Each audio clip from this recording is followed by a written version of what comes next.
สียงกองเสียงกองเสียงมองต่ำเข้าเสียงตุเจ้าเอ็ดทำมาแล้วขอถวายความเคารพครูบาอาจารย์ทุกรูปทุกตนที่เปิดเครื่องวิทยุรับฟังตามวัดตามวาขอความสุขความเจริญจงบังเกิดแก่บรรดาศรัทธาญาติโยมต่างหลายอัตมาภาพพระครูวรธรรมนาถเจ้าอาวาสวัดหนองเหียงตำบลสันติสุขอำเภอเดรอจังหวัดเชียงใหม่ได้นำรายการธรรมยำเจ้ามรดกธรรมกำเมืองนั่นได้มาพบปะศรัทธาญาติโยมแห่งเจ้าวันหนึ่งซึ่งวันนี้ตรงกับวันที่26 เดือนธันวาคมพศ2564ตรงกับวันอาทิตย์เดือน3เหนือแห่ม7ค่ำพ่ำว่าเป็นวันอาทิตย์วันนี้ศรัทธาญาติโยมทั้งหลายตอนเจ้านี่เลยเวลาไป10 กว่านาที15 นาทีศรัทธาญาติโยมปกติแล้วอาตมาภาพจะมาตรงเวลาตี 4เป๊ะเลยศรัทธาญาติโยมศรัทธาญาติโยมจะว่าอาตมาภาพลุกไหวมาจ้าเนอแต่มานั่งนิมเมินและศรัทธาญาติโยมแต่มีปัญหากับเครื่องส่งศรัทธาญาติโยมโอ้เหือปะปิปะปังศรัทธาญาติโยมขนาดอากาศหนาวนะศรัทธาญาติโยมเนาะมาเป็นอย่างศรัทธาญาติโยมมาแล้วอาตมาภาพก็ขอขอบพระคุณเจ้าของสถานีวิทยุเสียก่อนแล้วก็จะเข้าสู่ในการไหว้พระสวดพุทธกุลธรรมกุลสังฆกุลแล้วจะได้เสนอหลักธรรมคำสั่งสอนขององค์สมเด็จพระสัมมาสัมพุทธเจ้านั่น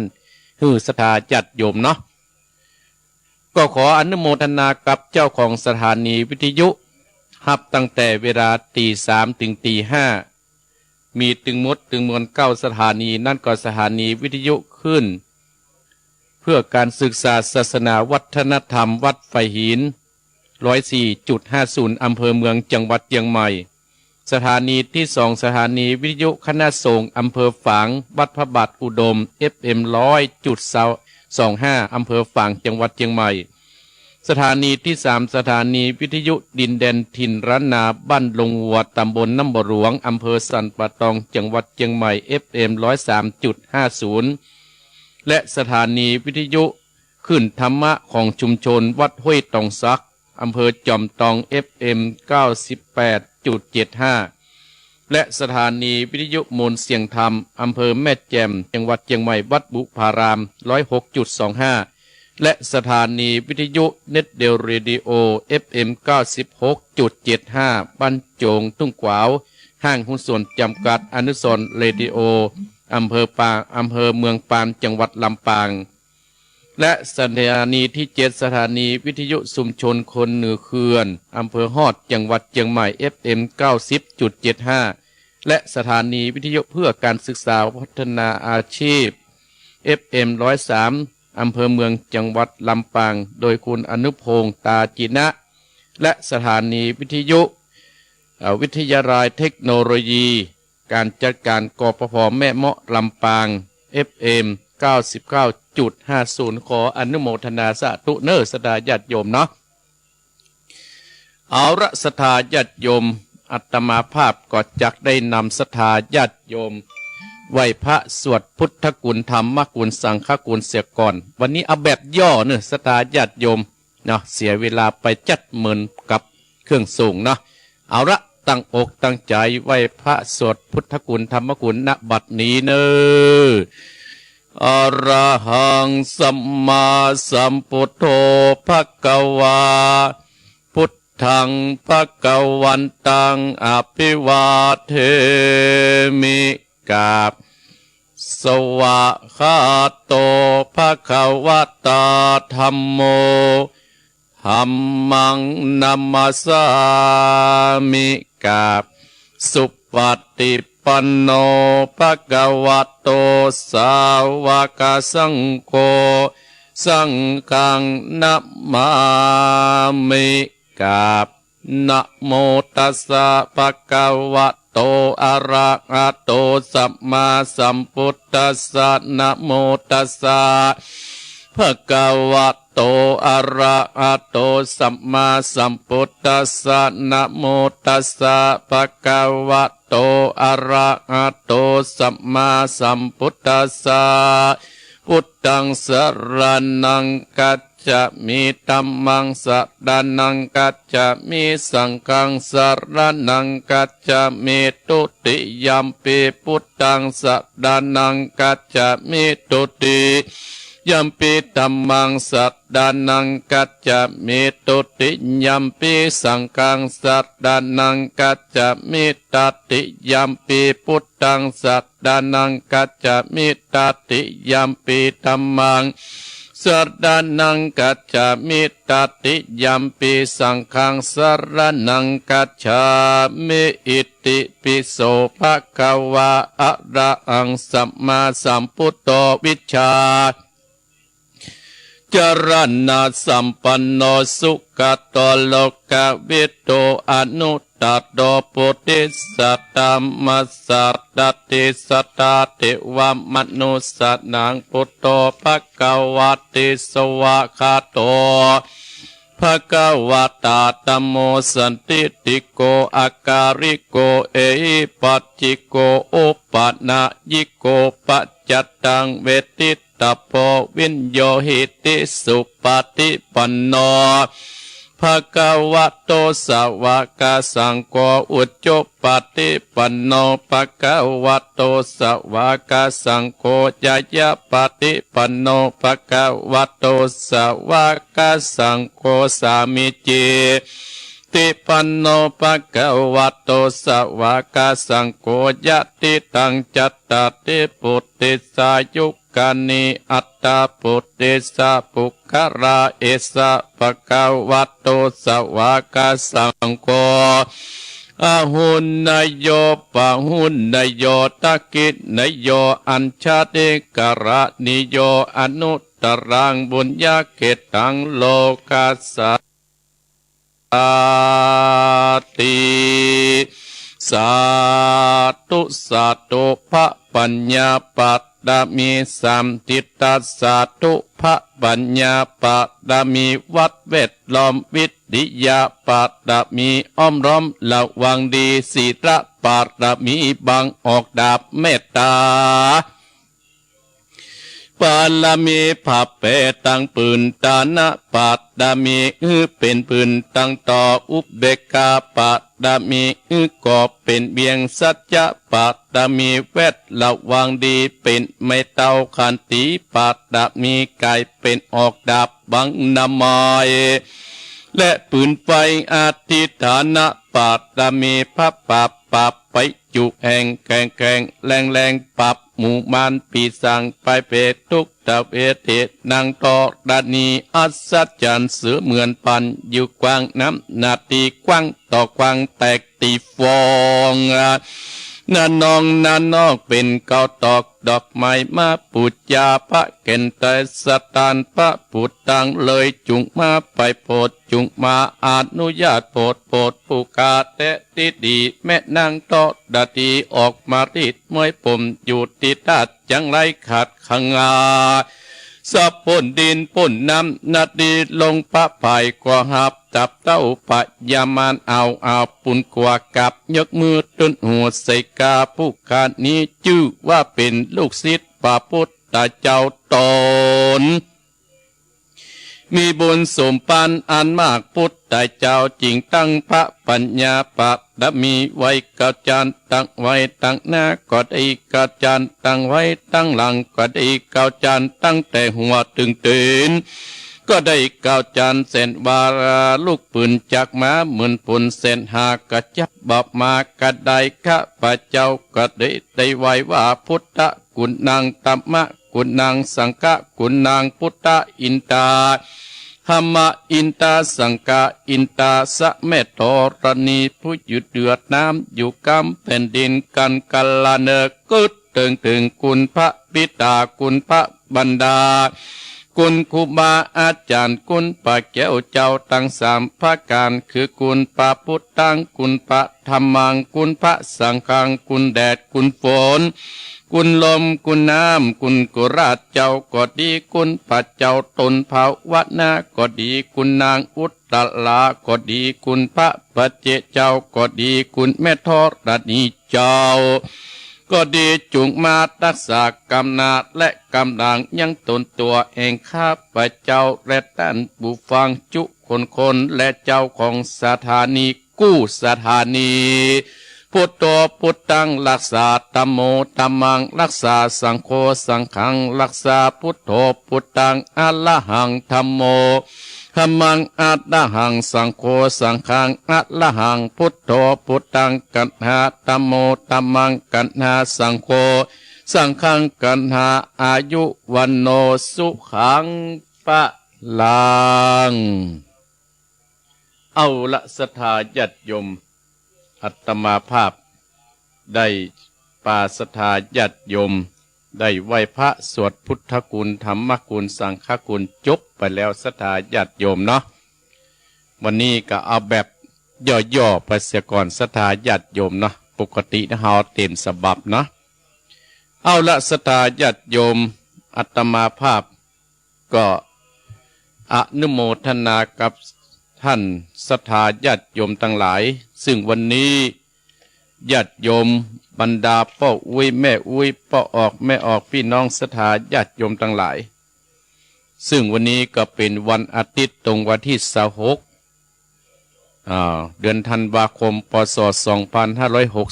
2564ตรงกับวันติดในวันนี้ศรัทธาญาติโยมลังรับตานึกเอาเนอะศรัทธาญาติโยมบรรดาพ่ออุ้ยแม่อุ้ยพ่อออกแม่ออกพี่น้องศรัทธาญาติโยมท่านผู้ฟังทั้งหลายวันเวลาผ่านพ้นไปว่ามันเบื่อขนาดไหนศรัทธาญาติโยมและศรัทธาญาติโยมลองนึกว่าเฮาอยู่นี่ด้วยมาเนี่ยได้เพราะอันอย่างศรัทธาญาติโยมถ้าหมู่เฮาท่านทั้งหลายมันมีบุญมันมีกุศลที่เฮาได้กึดได้สร้างที่เฮาทำมานั้นศรัทธาญาติโยมเฮาคงจะประคงลงอยู่รอดถึงปัจจุบันนี้ศรัทธายิ่งกาลเวลาโลกในภาวะปัจจุบันนี้อีพ่ออีแม่พี่น้องศรัทธาท่านผู้ฟังทั้งหลาย2-3 ปีย้อนหลังนะโอ้ท่านทั้งหลายอาตมาภาพก็หันบรรดาศรัทธาญาติโยมแล้วก็อินโดศรัทธาญาติโยมท่านผู้ฟังทั้งหลายที่ได้รับทุกเวทนาถึงปัจจุบันเนี่ยศรัทธาญาติโยมโอ้อยู่ด้วยยากขนาดอยู่ด้วยลำบากเนาะศรัทธาญาติโยมเนาะคนเฮาเนี่ยอยู่ด้วยเพราะบุญแต่แท้ศรัทธาญาติโยมถ้าเฮามีบุญเฮาคงจะมีวันนี้แล้วเฮาก็ต้องมานึกถึงทบทวนความดีที่เฮาทำในปีพศ2564เนี่ยศรัทธาญาติโยมว่าเฮาได้ทำไอ้อย่างพ้องเฮาได้เนี่ยไอ้อย่างไว้พ้องเฮานึกถึงความดีเฮาแล้วก็ทบทวนสิ่งที่เฮาอาจจะทำความบดีเฮาพยายามเอาความดีที่เฮาได้ทำไว้มาลบความบดีที่มันยังติดค้างอยู่แต่เป็นเรื่องธรรมดาศรัทธาญาติโยมมันอาจจะลบบ่ได้แต่มันเฮาคงจะให้มันหยุดเฮาจะไปเนี่ยเฮาจะไปทำแล้วให้เฮากึดอย่างอีมันก็จะเป็นบุญเป็นกุศลกับตัวเฮาอย่างคราวที่แล้วเนี่ยศรัทธาญาติโยมอาตมาภาพได้อู้ถึงเรื่องอิทธิบาท4ความสำเร็จเป็นผลที่เฮาได้อยู่ได้กินดื่มนึกวันเพราะความสำเร็จเพราะเฮามีหลักธรรมธรรมะคำสั่งสอนขององค์สมเด็จพระสัมมาสัมพุทธเจ้าเฮานั้นได้เอาไปประพฤติปฏิบัติกันเฮาจึงมีความสำเร็จวันนั้นอาตมาภาพได้พูดเรื่องสันทวิริยะจิตตวิมังสาคือความสำเร็จในหน้าที่การงานของเฮาวันนี้อาตมาภาพ จะได้มาอู้ถึงเรื่องความปล่อยความทุกข์อย่าไปให้มันมาครอบงำในชีวิตของเฮาเกิดมาแล้วมีแต่ความทุกข์กันเกิดคู่คนศรัทธาญาติโยมแต่เฮาพยายามปล่อยอย่าให้มาความทุกข์นั้นมาครอบงำชีวิตของเฮานั้นมีอยู่7 ข้อด้วยกันมีอยู่7 ข้อด้วยกันศรัทธาญาติโยมมีวิธีที่จะปรับอารมณ์เอาชนะความเศร้าโศกเสียใจได้เหมือนกันอาตมาภาพได้หยิบกำกรตามครูบาอาจารย์เพิ่นว่าเมื่อมีกินอย่าลืมทินที่เคยอยู่เมื่อรอบรู้อย่าลืมครูที่เคยสอนเจอรักแท้อย่าลืมแม่ที่กล่อมนอนยามทุกข์ร้อนอย่าลืมธรรมชี้นำทางเนี่ยเตี้ยตมาภาพที่จะบอกคือศรัทธาญาติโยมเมื่อมีกินอย่าลืมทินที่เคยอยู่เมื่อรอบรู้อย่าลืมครูที่เคยสอนเจอรักแท้อย่าลืมแม่ที่กล่อมนอนยามทุกข์ร้อนอย่าลืมธรรมชี้นำทางถ้าเฮาเอาหลักธรรมชี้นำทางเฮาเนี่ยที่เป็นคำสั่งสอนขององค์สมเด็จพระสัมมาสัมพุทธเจ้าเฮานี่เนี่ยศรัทธาญาติโยมเฮาก็จะพ้นทุกข์เหมือนกันนะศรัทธาญาติโยมวิธีปรับอารมณ์เอาชนะความทุกข์ที่จะมาควบงำชีวิตของเฮานั้นว่า1หยุดคิดถึงสิ่งที่เฮาควบคุมบ่ได้หยุดคิดถึงสิ่งที่เฮาควบคุมบ่ได้2อย่าอยู่เฉยๆต้องลงมือทำในสิ่งที่เราทำได้3รักษาสุขภาพกายสุขภาพใจให้ดี4หัดมองในเรื่องดีๆในชีวิตของเฮา5สร้างแรงบันดาลใจให้กับตัวเอง6ทำงานอดิเรก7อยู่ในสภาพแวดล้อมที่ดี7ประการที่อาตมาภาพจักได้อู้ได้เอ่ยให้ศรัทธาญาติโยมบรรดาป้าอุ้ยแม่อุ้ยป้าออกเป็นข้อคิดในตอนเจ้านี้ก่อนที่จะได้เต็ดน้ำเต็ดธรรมเรื่องสุพมมกขะมา9หางท่านทั้งหลายวันนี้ท่านเจ้าภาพก็หมายมีนางบุญเรืองจันวงศ์ได้ทำบุญวันเกิดซึ่งครบรอบวันเกิดในวันนี้ก็จะได้เอาน้ำเอาธรรมที่ว่าสุพมมกขะมา9หางนั้นเต็ดอุทิศบุญกุศลให้กับเจ้ากรรมและในเวรเทวบุตรเทวดาอันรักษายังตนตัวของท่านเจ้าภาพตลอดถึงอันรักษาที่บ้านที่จองก็ดีแล้วก็หมายมีแม่เพนข่าวเตี้ยอุทิศบุญกุศลให้กับป้อนน้อยปันแม่เงินจีนาอิในอเนกชัยกวินอุทิศบุญกุศลให้กับป้อสอนชัยกวินและก็มีแม่บุเรียววงเติงบ้านเหล่ายาวใต้ได้เป็นเจ้าภาพเจ้าทาการเทศในตอนเจ้านี้ขออนุโมทนาส่วนบุญสุกุศลที่ท่านเจ้าภาพโดยมีการทำบุญวันเกิดในเกิดนางบุญเรือนจันวงศ์ทำบุญวันเกิดในวันนี้ซึ่งตรงกับวันที่26ก็ขอให้เป็นบุญเป็นกุศลกำจุอุดหนุนท่านเจ้าภาพจะคิดจะทำก็ขอให้เป็นบุญเป็นกุศลกับท่านเจ้าภาพให้สุขภาพสมบูรณ์ไร้โรคไร้ภัยอย่าได้มาก้าวไก่ในชีวิตประจำวันด้วยอานิสงส์แห่งการที่เขาได้ตามทำในตอนเจ้านี้หยุดคิดถึงสิ่งที่เฮาควบคุมบ่ได้ศรัทธาญาติโยมคนเฮานั้นมันก็จะต้องประสบกับสิ่งที่เฮาหยุดคิดบางครั้งสิ่งที่เฮาเนี่ยบ่สามารถควบคุมได้มีหลายประการต่างหลายสิ่งที่เฮาควบคุมบ่ได้โอ้นักหนาปะป้านศรัทธาญาติโยมโอ้แต่เฮาก็ต้องหยุดด้วยอาการชนะใจของมันใจของตัวเก่าท่านทั้งหลายหยุดคิดในสิ่งที่ความควบคุมมาได้ที่มันเกิดขึ้นในภาวะปัจจุบันพี่น้องศรัทธาญาติโยมคงจะหูคงจะห่านกันอาตมาภาพประจำเป็นต้องมาอธิบายศาสตร์ทุกนักหนาปาป้าน2อย่าอยู่เฉยๆต้องลงมือที่ทำในสิ่งที่ทำได้เนี่ยเมื่อมีเหตุการณ์เมื่อมีความทุกข์เกิดขึ้นแล้วเฮาจะอยู่เฉยๆปล่อยปะละเลยอันใดที่เฮาสามารถทำในสิ่งที่เราทำได้เฮาก็รีบทำเลยสิ่งนั้นมันก็จะคลายทุกข์พ้นจากทุกข์ เป็นบางส่วนท่านทั้งหลายดีกว่าเฮาบ่ได้ทำอันอย่างสามรักษาสุขภาพกายและสุขภาพใจให้ดี การที่เฮามีความทุกข์มาครอบงำบางครั้งกับด้านสุขภาพบางครั้งกับด้านจิตใจสถาญาติโยมทั้งหลายบางครั้งในด้านสุขภาพของเฮาสุขภาพเฮานั่นก็จะเจ็บอดแอดมีโรคมาเบียดเบียนบางครั้งสุขภาพจิตใจเฮาก็อ่อนแอ มันก็จะพดไปหาร่างกายของเฮาบางครั้งเฮาเกิดมาเนี่ยทุกข์ตั้งกายทุกข์ตั้งใจบางครั้งก็ทุกข์กับพ่อกับแม่พ่อแม่ทุกข์กับลูกกับเต้าปู่ลุงน้าอาทุกข์กับลูกกับหลานเนี่ยมันเป็นเรื่องธรรมดาของ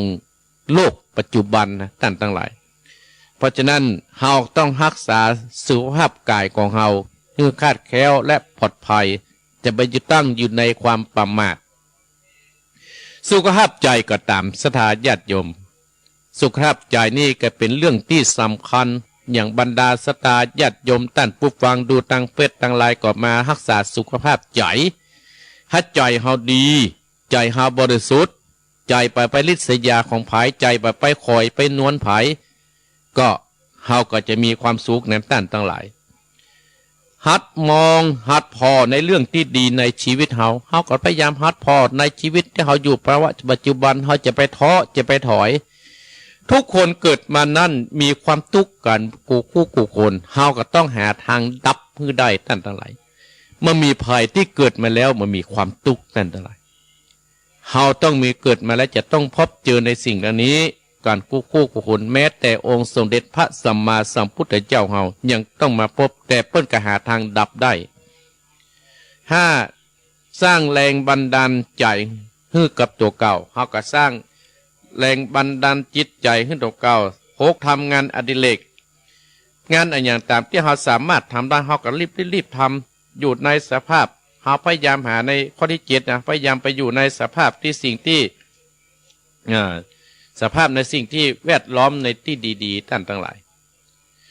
สภาพแวดล้อมในท่านทั้งหลายก็เป็นต้นเฮาอยู่กับคนเนี่ยคนมันเป็นคนขี้แจ้งขี้ด่าเฮากับจิตใจเฮาก็กุ่นก็มัวเฮาก็ต้องหมั่นเข้าหาคนที่เปิ้นมีจิตใจอันบริสุทธิ์มีพรหมวิหารทั้ง4ก็คือมีเมตตากรุณามุทิตาอุเบกขาที่เป็นหัวใจของคนผู้หลักผู้ใหญ่เฮาก็พยายามเข้าไปหาหมู่นี้จิตใจเฮาก็จะสบายขึ้นอันนี้แหละพี่น้องศรัทธาญาติโยมบรรดาป้าอุ้ยแม่อุ้ยพ่อออกแม่ออกพี่น้องศรัทธาญาติโยมท่านผู้ฟังทั้งหลายที่อาตมาภาพถึงว่าสิ่งที่อาตมาภาพนำมานี่ก็คืออย่าปล่อยให้ความทุกข์มาครอบงำชีวิตของเฮาวิธีปรับอารมณ์ของเฮาให้ชนะความทุกข์ความเศร้าโศกเสียใจ1หยุดคิดสิ่งที่มีที่เฮาสามารถควบคุมได้2อย่าอยู่เฉยๆต้องลงมือทำในสิ่งที่เราทำได้3รักษาสุขภาพกายสุขภาพใจให้ดี4หัดมองในเรื่องดีๆในชีวิต5สร้างแรงบันดาลใจให้กับตัวเอง6ทำงานอดิเรกบ้าง7อยู่ในสภาพในสิ่งที่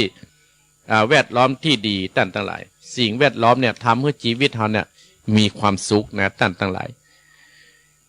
สิ่งแวดล้อมนั้นก็ไม่มีพ่อไม่มีแม่ในวงศาครอบครัวเฮาก็ดีสิ่งแวดล้อมบดีเฮาก็บ่ต้องไปอากาศก็แม่นนะสถาญาติโยมซึ่งเมื่อเจ้านะอากาศเย็นสบายก็ทำให้จิตใจเฮาปลดโปร่งนะเนี่ยอาตมาภาพได้ได้จ่าให้ศรัทธาญาติโยมบรรดาพ่ออุ้ยแม่อุ้ยพ่อออกแม่ออกพี่น้องศรัทธาญาติโยมท่านผู้ฟังเฮาที่เปิดเครื่องวิทยุรับฟังและทักมาทางเฟซทางไลน์อาตมาภาพอนุโมทนากับท่านตะวันชัยกุแร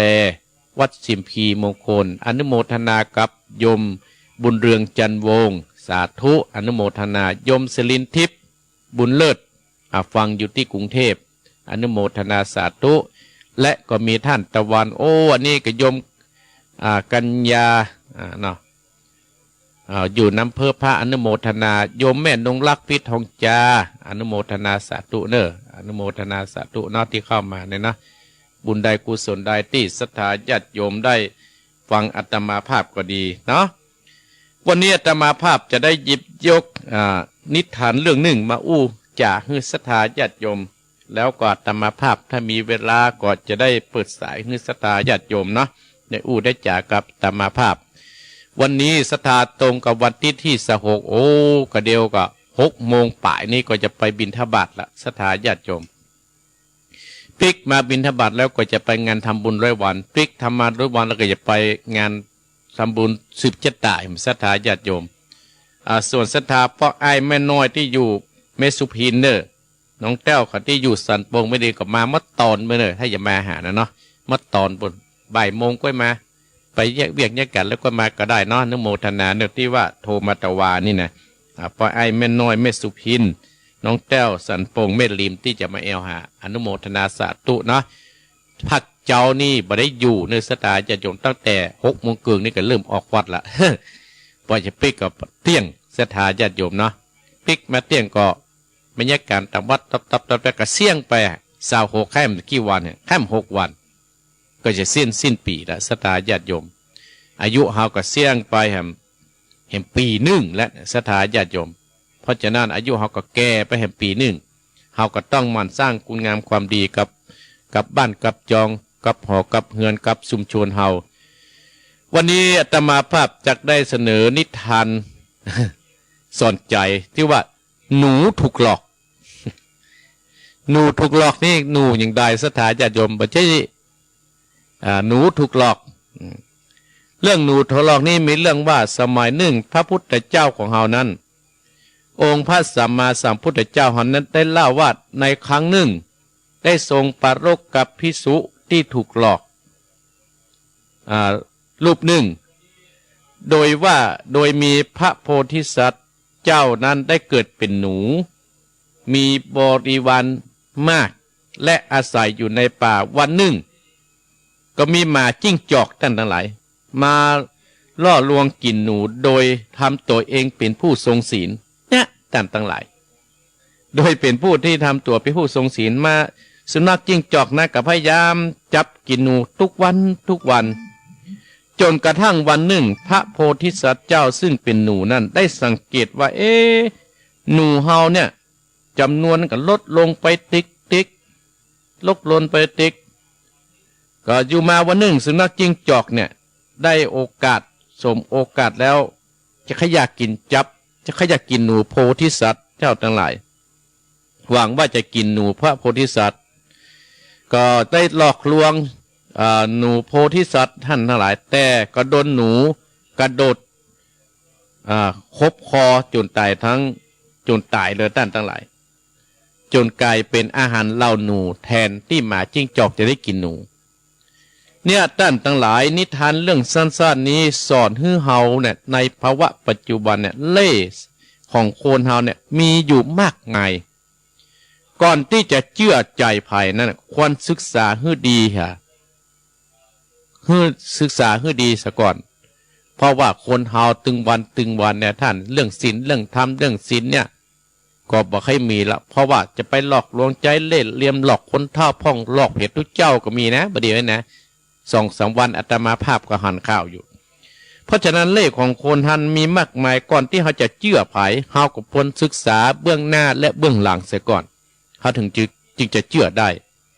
เพราะฉะนั้นที่เราเชื่อได้นั่นก็คือคำสั่งสอนขององค์สมเด็จพระสัมมาสัมพุทธเจ้าของเรานั้นเป็นสิ่งอันประเสริฐนะท่านทั้งหลายเนี่ยอาตมาภาพถึงได้อู้เรื่องหนูที่หนูถูกหลอกหนูถูกหลอกสมัยเนี่ยเมื่อกาดหนึ่งพระพุทธเจ้าเขาเนี่ยหนูได้เกิดเป็นหนูโพธิสัตว์เนี่ยก็มีบริวารมากมายนักหนาป่าป้านก็มีหมาจิ้งจอกอาศัยอยู่ในป่านั่นก็ใจเล่ห์เหลี่ยมเนี่ยหมาจิ้งจอกมันเล่ห์เหลี่ยมมันนักต่างๆหลายจุดจับกินหนูบริวารหายประกำตัว2 ตัวแต่หนูโพธิสัตว์น่ะใจมีปัญญาได้พิจารณาเหตุการณ์สุดท้ายหนูหมาจิ้งจอกนั้นก็จะอยากกินหนูโพธิสัตว์เนี่ย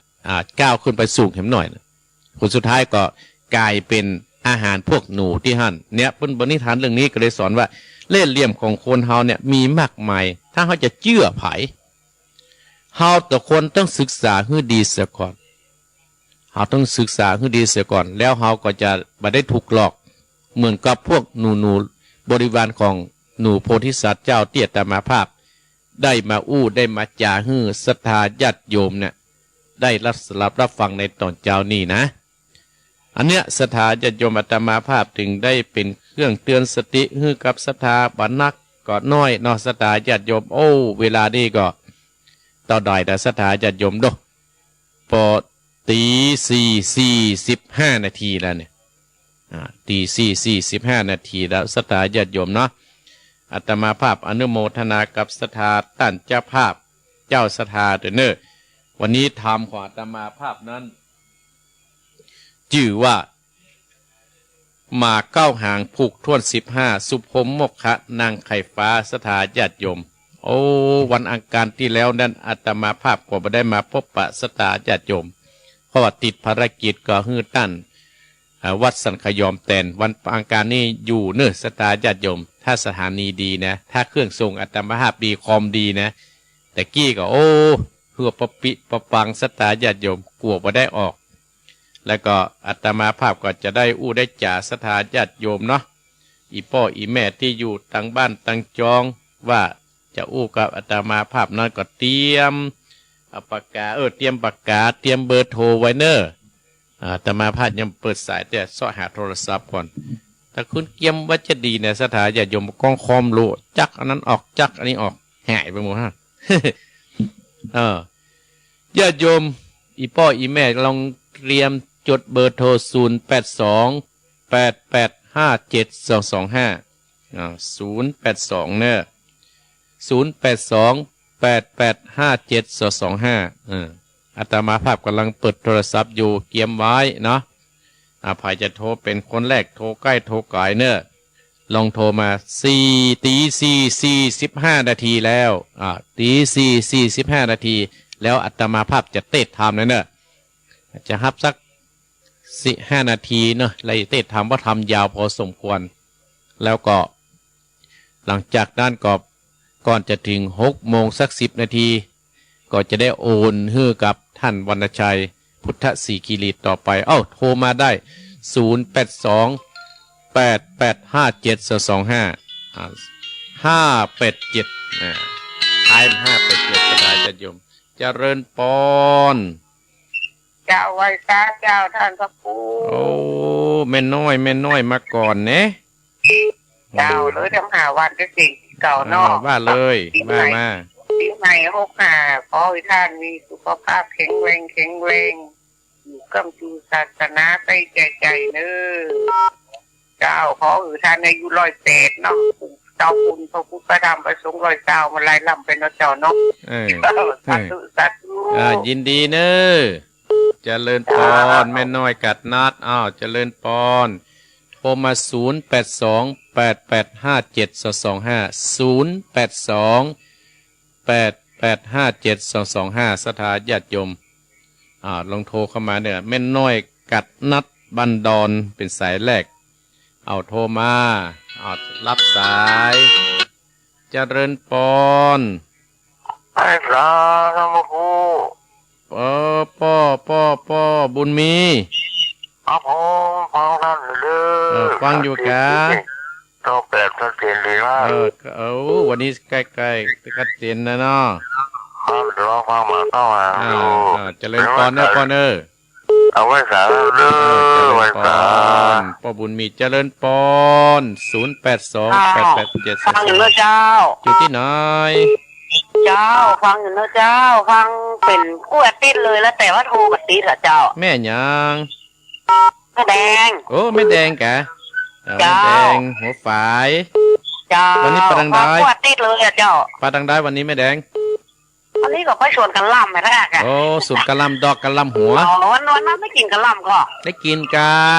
เจ้าแม่ละแม่ดาครัวใส่สังเหรอเจ้าน่ากะครัวงามนี่เหรอเนาะเจ้าได้เงินนั่นเลยปลาทั่วมานี่นะดีละยินดีเด้อแม่เด้อเจ้าเจริญปอนแม่แดงวันนั้นเปิดกะลำเจริญปอนเจ้าท่านพระครูแม่อยู่ที่ไหนห้วยน้ำขาวเจ้าชัดเจนนี่กะห้วยน้ำขาวเนี่ยเจ้าอย่างลูกเจ้าลูกตั้งแต่ตีเขาเกิดนะเจ้าโอ้จะฟังไปไหนลูกเจ้าจี้นอนปลับเจ้าบุญรักษาเนอ เจ้า เจริญปอนเจริญปอน แกเป็นสาเจ้านะครู แม่สีทอน เจ้า แม่สีทอนฟังอยู่นอน อากาศเป็นยังไงชายประการ ตั้งแต่เจ้าแล้วเจ้าตั้งแต่ท่านครูมาแล้วเจ้า นึกว่าตังฝางเพิ่งมาถ่ายทอดได้ยินแม่สีทอนว่าถ่ายทอดแล้วเนาะ เจ้า ยินดีเนอะ ชัดเจนดีเด้อ เจริญปอนเจริญปอน แม่สีทอนชัยประการเจริญปอน สารมาตรการรักกัน ฮั่นเป็นอะไรทำไมอยู่ที่ไหน พี่น้องผู้กันยอบ้านห้วยปิงอำเภอทุ่งหัวจ้างจังหวัดลำพูนได้ครั โอ้ บ ห้วยปิงห้วยปิงตุ้งหังจาง ฟังแต่เจ้าแล้วกับพ่อ ครับฟังตั้งแต่ท่านก่อนท่านองค์ก่อนนะครับ อ๋อท่านพระครูพิวัฒนวิกรม ครับผม ได้ฟังธรรมเมืองเนอะปอเนอร์ ครับผ พี่ ม น้องห้วยปิงเนาะ ครั บุญรั บ กษาเจริญปอนพี่น้องห้วยปิงตุ้งหังจางเจริญปอนได้ยินแล้ว ไปสาครับ โอ้พี่น้องแน่นพี่น้องแน่นป้าแหนนป้าแหนน ครับพี่ถามแล้วผมประจำนี่ โอ้ยินดีเนี่ยป้าแหนนเนอร์ นี่ครับตั้งแต่สวดมนต์มาเนาะ เจริญปอนนะปอนเนอร์ ผลใจท่านครูก็ครูอยู่ดีมีทุกการอยู่มันยังครูหลงใจนะครับธรรมะธรรมโมที่ได้เสร็จได้ถอนเบลเขาเข้าใจดีครับ เจริญปอนเจริญปอนเจริญปอนสายต่อไปยายจะเต็ดทำแล้วเจริญปอน เจ้ากลับมาสาเจ้าท่านพระครู แม่สุก แม่สุ แก้ว เทียวเจ้าศิลปรเด้อฟังอยู่เด้อไหว้พระจะฟังธรรมโดยท่านพระครูอยู่เด้อเจ้า ยินดีนะปอนเนอร์ เจ้ากลับไหว้สาธุเจ้า เจริญปอนเจริญปอนสายต่อไป กลับมาสาเจ้าท่านพระครู แม่หยาง ท่านกระตาวเจ้า โอ้แม่ผานทำตับเตาแนวก็ทำตับเตา แนวเจ้า อ๋อแนวเนาะ เจ้า บุญรักษาแม่เนอร์ เจ้ากลับมาสาเจ้าสาธุ เจริญปอนทำตับเตาผ่านไปเจริญปอน ไม่สาเจ้าท่านพระครูเจ้า อยู่ที่ไหน เมื่อมาจากบ้านบวกว่า5ตำบลนครศรี อ๋อ เมื่อ บอกก็ บ้าน แห่ ละเจ้า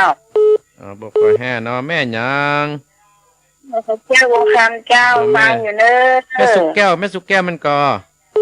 ไข่เขี้ยววง ไข่ คำเจ้า แก้วไข่แก้วไข่แก้ว เจ้า ไข่แก้วยินดีนะแม่เนอร์ ให้สาเจ้าขอให้หลานพระครูอายุมั่นขวัญยืนนะเจ้าเป็นโอโหใจของไม่ออกกระทาไปเหมือนนะเจ้า ขอบคุณอนุโมทนาสาธุเจริญปอน พระลูกเจ้า เจริญปอนสายต่อไปได้ยินแล้วเจริญปอน เจ้าพระเจ้า แม่หยาง ผมก็ฟังเจ้า อ๋อแม่บ้านแสนพรมกะ เจ้า แสนพรมฟังอยู่เนาะ เจ้าฟังอยู่ ดีเนอแม่ทัดเนอ เจ้าสาธุท่าน เจ สา ริญ ธุ ป เจ้า อนแม่ทัดแสนผมเจริญปอนท่านเจริญปอนท่านเจริญปอนไปเจริญปอนอาตมาอย่านั่นโยมอยู่ไหนวสก ไม่ลืมครับ แม่ริม ครับ อำเภอแม่ริมบ้านหยังเนี่ย เสียงเที่ยวครับ เองก็ดอยแก้วกะ เสียงเที่ยวครับ เสียงแก้วเสียง เที่ยว อ๋อเสียงแก้วไอ้เนาะ ครับ อ๋อป้อฟังเอามือนะกะ ครับฟังหมดแล้ว อ๋ออายุเท่าใด 73นะครับ อ๋อ73ไม่อะไรกันฟังธรรมเนอะปอเนอะ ครับ เอ้ยบ้านนี้มีตังใดปอ ทั้งอยากทั้ง เลยอำเภอไปกะ อะไรอย่างก็ เลย ฮะ เลยอำเภอไปตั้งสันปงกะ อะไรเลยสักพวงมาแดง อ๋อเลยสันปงแสงแก้วไอ้กันเนาะ เมียงเที่ยว เมืองแก้วโอ้หูละเมืองแก้วอ๋อยินดีด้วยปอเนอร์ ครับ ยินดีเอาประสบกับฟังอาเจริญปอนบ้านเมืองแก้วพระเจ้าและพระครู นิพาย ปานมาเราแต่ปิงเจ้า แม่คำปันโอ้วันนี้โทรมาเจ้าได้แม่คำปัน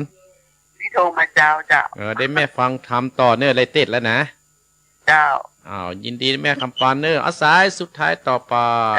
รักษาเจ้า เจริญปอนเจริญปอน น้ำมันน้ำมันสแกนเจ้า แม่หยัง เจ้า แม่หยังแม่ อาจารย์เจ้าจ้าหลังการแม่สาวเจ้า โอ้ ถ้า แม่ ฟังคำตัวเกินนะเจ้า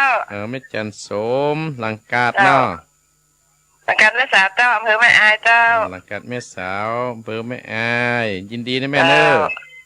เจ้าถ้าฟังคำตัวนะเจ้า ยินดีนะแม่เนอ เจ้านมัสการเจ้า เจริญพรจบตัดที่นี่สถานญาติโยมแม่มาหันไปเลยกิสาเอาเจริญพรเจริญพรเจริญพร มาสการครับ ท่านอุบาสกอยู่ไหน อยู่แม่ค้าฝางนะครับ โอ้แม่ค้าฝังแม่ค้าพี่น้องแม่ค้าว่าจะได้ กราบขอเงินท่านเจริญต่อไปนะครับมีความสุขตลอดปีใหม่ที่จะมาถึงนะครับ ขอบคุณเนอโยมปอออกแล้วปออายุได้ได้ เยอะ64ครับจะขึ้น65ครับ 64เนาะ ครับ อ๋ออยู่บ้านแม่ค้านะปอเนาะ บ้านแม่ค้านะฝางนะครับ อะไรกันแล้วครั้งโทรมาครั้งแรกกันเนี่ย ครับครั้งแรกครับ อะไรฟังธรรมเนอะแม่ก็แหงนะปอเนอะ ครับ ฟังแล้วอัตตาติดแล้วก็โทรแม่มกามรอบสองเนอะ ครับ เจริญปอนแม่ค้าฝางพี่น้องฝางมาแล้วเจริญปอน แก่ไว้แต่เจ้าแฟนคลับเยอะขัดขัน แม่หยัง แม่สุสีนันทลา โอ้แม่สมศรีนันตลา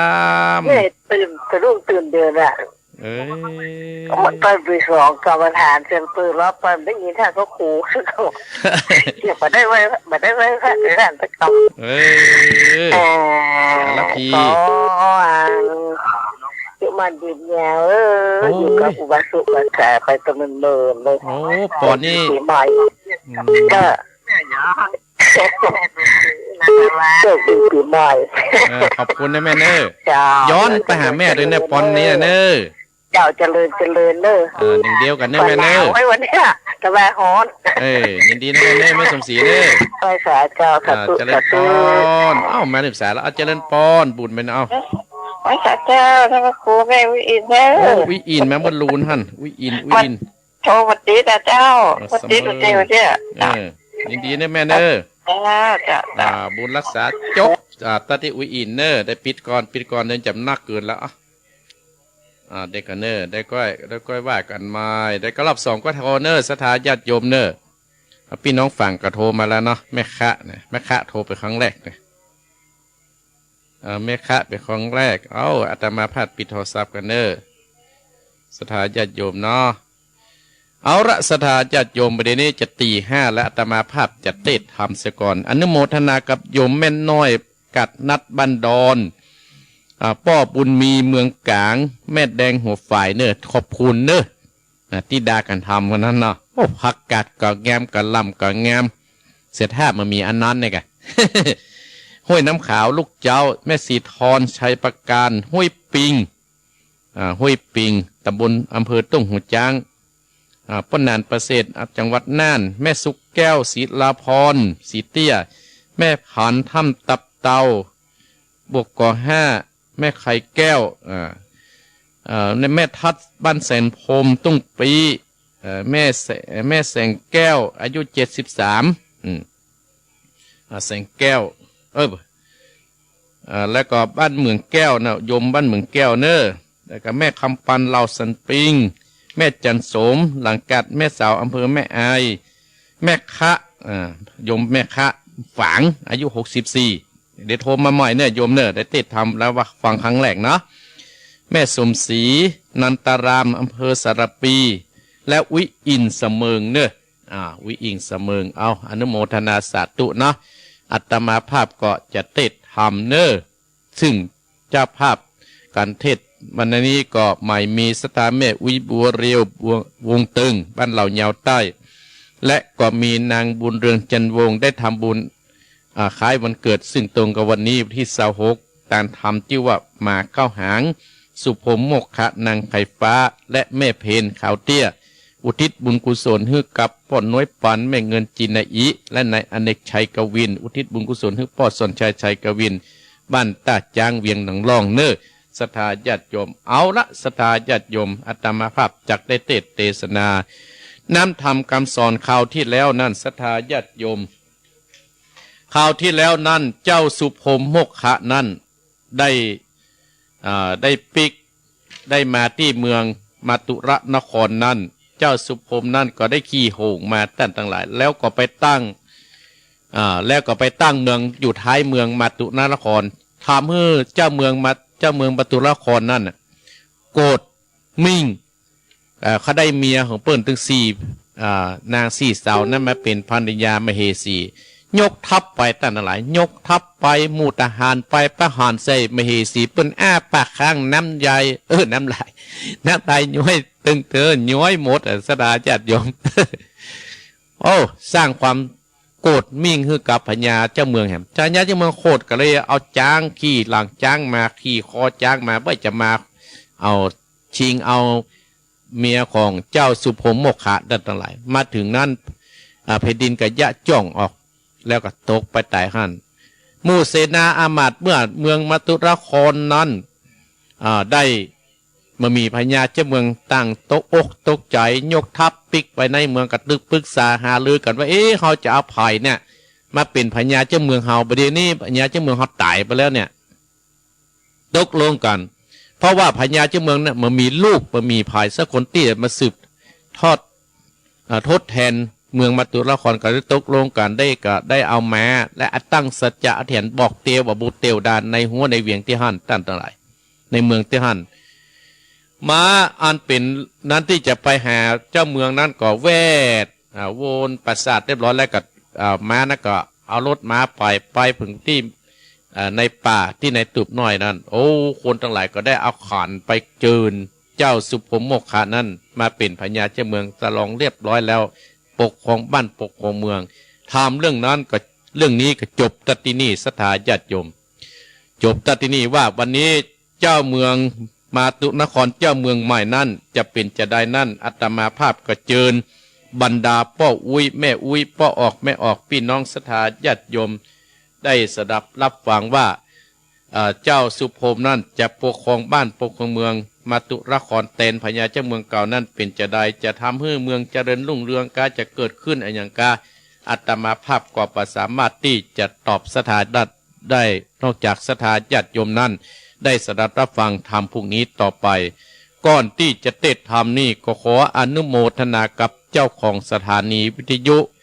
งดกันมี18สถานีที่อาตมาภาพจะเทศนี้หมายมีสถานีวิทยุบ้านทุ่งเรดิโอ FM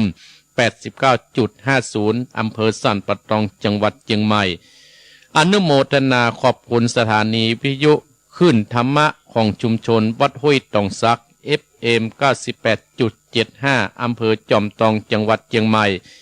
และอนุโมทนาขอบคุณสถานีวิทยุเวียงป่าเป้าเรดิโอ 90.00 อำเภอเวียงป่าเป้าจังหวัดเชียงรายและอนุโมทนากับสถานีวิทยุของคณะสงฆ์อำเภอฝางวัดพระบาทอุดม FM 100.25 อำเภอฝางจังหวัดเชียงใหม่อนุโมทนากับสถานีวิทยุมนต์เสียงธรรมวัดบุพารามอำเภอแม่แจ่ม 106.25 และอนุโมทนาสถานีวิทยุชุมชนคนเมืองลี้อำเภอลี้จังหวัดลำพูน FM 103.75 และอนุโมทนาสถานีวิทยุมนต์เสียงธรรมจากวัดยาน FM 103.50 อำเภอกันรยานิวัฒน์และอนุโมทนากับสถานีวิทยุชุมชนคนนานน้อยอำเภอดานน้อยจังหวัดน่าน FM 91.50 และอนุโมทนาสถานีวิทยุสีคำเรดิโออำเภอฝางอำเภอเวียงสาจังหวัดน่าน FM 92.50 และสถานีวิทยุเสียงใสเรดิโออำเภอต้าวังผางจังหวัดน่าน FM 100.75 และสถานีวิทยุชุมชนคนเหนือเขื่อนอำเภอฮอด FM 90.75 อำเภอฮอดจังหวัดเชียงใหม่สถานีที่12สถานีวิทยุน่านฟ้าเรดิโอ FM 101.75 ตำบลป่าแดดอำเภอเมืองจังหวัดเชียงใหม่และสถานีที่13สถานีวิทยุชุมชนคนต้นน้ำ FM 104.50 บ้านป่งน้ำร้อนตำบลเมฆเจดีย์เวียงป่าเป้าและสถานีที่ 4. สถานีวิทยุดินแดนถิ่นล้านนา FM 103.50 อำเภอสันป่าตองจังหวัดเชียงใหม่น้ำบ่อหลวงและสถานีวิทยุล้านนาเรดิโออำเภอสปับจังหวัดลำปาง FM 95.75 และสถานีวิทยุคลื่นพุทธศาสนาการศึกษาวัฒนธรรมวัดไฟหินอำเภอเมืองจังหวัดเชียงใหม่104.50 อำเภอเมืองเชียงใหม่และสถานีที่17สถานีวิทยุเพื่อการศึกษาพัฒนาอาชีพ FM 103.00 อำเภอเมืองจังหวัดลำปางสถานีที่18สถานีวิทยุวิทยาลัยเทคโนโลยีการจัดการกปภแม่เมาะจังหวัดลำปาง FM 99.50 โดยคุณอนุพงษ์ตาจินะขออนุโมทนาสาธุเนอศรัทธาญาติโยมเอาละศรัทธาญาติโยมอาตมาภาพจากได้เต็ดนำเต็ดทำโดยเจ้าภาพนางบุญจันทร์วงศ์ทำบุญวันเกิดในวันนี้ก็ขอให้เป็นบุญเป็นกุศลกำจุอุดหนุนต้านเจ้าภาพเนอให้อยู่ดีมีสุขตลอดถึงแม่เพนขาวเตี้ยไออเนกชัยกวินและแม่วิบัวเรียววงตึงเนอต่อไปตั้งอกตั้งใจตลอดถึงศรัทธาญาติโยมที่โทรมาตะกี้เนอเอาละศรัทธาญาติโยมตั้งอกตั้งใจพนมมือและเนออาตมาภาพจะเต็ดแล้ว นะโมตัสสะภะคะวะโตอะระหะโตสัมมาสัมพุทธัสสะโพธิสัตโตมัตตุรานักะเรตัสสะอุตวะมัจจนางนุสิตวติสัตตะโวดุดาสะโพธิสัตทั้งหลายตั้งยิ่งใจหน่วยใหญ่ตั้นปากันฟังตามตั้งสาตาทิวิตโยตั้นตั้งหลายจุงป้าจำดาติดต่อตามบาทขอบาดีว่าโพธิสัตโตละจาอุตตาดังนี้เป็นต้นนะบัดนี้แด่เตอโพธิสัตโตอันว่าสุพมโมกะกุมันนอดเนาหนอพระเจ้ายอดมุนีบุญหลังนี้มาดอดได้เป็นเต้ายอดปาราลัตตาเมืองใหญ่ชื่อว่ามัตตุลนาครนาเจ้าก็สั่งสอนบอกขาดยังอามาตเศษนาตั้งปัจจาไปไตหือหูตั้งตามนี้จากการทำบับเศร้าอันจักปาเข้าสู่อบายดุลาตันตั้งหลายเอ่ยมวลหมู่จุงกัดหูตายตนเกิดเป็นคนนา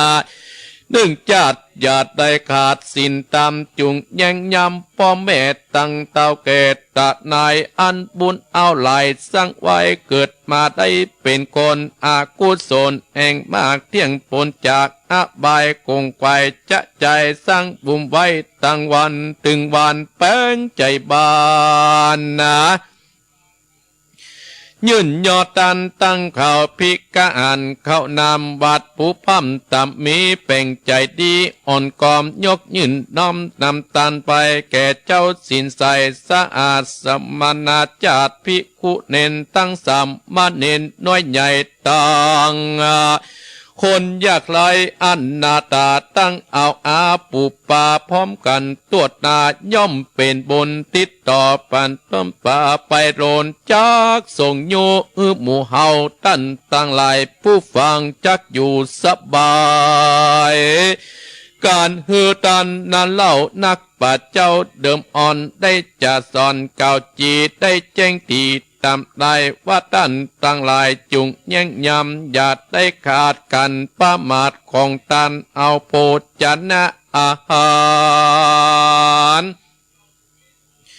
ลูกไม้เครื่องใจอันใดจักยกตันไปดันใจจักยกพวกใบไปบนอยากกลางวนตามกอยว่าเป็นคนตามต้อยบอบบางอย่ามีใจจางมุนเจ้านักปัจเจ้าอาจารย์เคารพของตันนั้นซอยของตันนั้นได้บุญหลานอันหนึ่งจัก ตาวายยกยื่นแก่คนอื่นใดเป็นเจ้าสินใส่ตนวิเศษจบเสียงเปรตทะลงการเปิ้นควรผ่านยากไหลก็ได้จะได้กินแหนงย้ำแย่งจุคน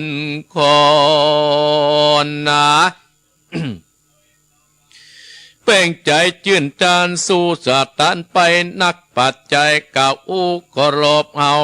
ตานปุญยังกันประเสริฐบังเกิดในตนตัวลังคนนันทรายเกิดอยู่ตามกองมีใจมุนเจ้ายามอ่านเจ้าเจียงจิตตนนะมีศีลสะอาดเอามาปินที่บาทอาหารหรือว่าควรผ่านมาดอดเอามาสักตอดวางไว้เหลวไว้หนีปากออกจากโดนตนบุญกุศลบอกมากย้อนจิตตัดนาบบางนั้นและดาอันเนงเกิดมาเป็นคนหนึ่งชาติอย่าได้ขาดเสียสินอยู่บนดินลุ่มฟ้าเกี่ยมีสิทธิ์หาอยู่กับตนอย่ามัวเมาประมาทกึดขาดกัดนิ่งในว่าตาวันใสเมื่อเจ้าตลับต่อเตาดาสีสินเอามีครบต้นหรือว่าขาดด้วนบทใดอ่านบทใดมนเจ้าก็ฮึกกัดเล่าพุทธไอจุงจำหมายเมียดไว้เสนพร้อมตามลายอะนิสงส์หลายลำเลิศย่อมบังเกิดมีมาหนอบพุทธาจดใหญ่สอนปันไตยิงใจหรือพ้นไหลมวลหมู่ตั้งอยู่ตามนิจกรรมจะต่อยมีบอดน้อยไหลประการ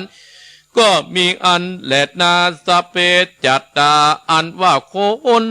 ตั้งหลายมวลหมู่บอกว่าอยู่แดนใดตั้งที่ไก่และไก่พร้อมเส้นก้อยตานี้ต่างยินดีจิ้นโซตั้งอยู่ตามเว้นจากกรรมหยาบอ่อนนาเป็นบาปดานาหมู่ปัจจาไปไตสุขสบายค่อยยิงใจพิกเกลือไหลบอดไหลตั้งลูกไม้หัวมันเกาะมือจุอ่านจุสิ่งข้าวน้ำดิ่งเหลือกินเหตุคนมีสินจุคนนะห้ามหัวลังไปเงินคำบังละวายบอดละอ่อนใดสุนไอปอกกะไหลตั้งเตดมาสู่เขตปัตตาของนาดนาพร้อมก้อยตามพักไปใจเป็นของปอกกะไหลตั้งนาเดือปาละลาดยุบบ่ขาดยำใดเวียงใจมุ่นเต่ายิ่งกว่าเต่าเดิมอ่อนก็มีอันแหลดดาตะโตปะต่างตัดนั้นไปนาเดินจ่านั้นนั่งนงการยอดซอยคือนางหน้าต้อยจันตากุติลาลาดธิดาลูกเต่าเองปัญญาหมดงามใหญ่เด่นไกลอยู่ในปราสาทอันงามใส่สีเป็นติวีร่วมกลางแห่งเจ้าจังผู้บานสุขสำราญจื่นจอยตามฝ่ายห้อยคัดนิ่งใหม่มีกัญญาไหลหนุ่มเต่าเวทเฝ้าอาสาดนั่งปอยปาดลามืดบอดบอกเกิดอดอาใบตันอาไหลบับเศร้าเล่นจูกับญาติญามาคนในเจ้าอดใจยศใหญ่งูควายคิดยาปิดจัดละนาเกิดสอดดันไหลโอนว่าเจ้าตั้งสองนันโสดหากมีโทษตึงตายกันเฮาข้ายิงใจตั้งกู้ได้บ่ฟันหูดาหูดดินตาเขานาหยับจาข้าเมียลุ่มป่าหมดดัดนาเจ้านครอูเก่าย่อมจักเก่าย่อกุลว่าเป็นคุณยศใหญ่ปอดตกอยู่ใต้อคติธรรม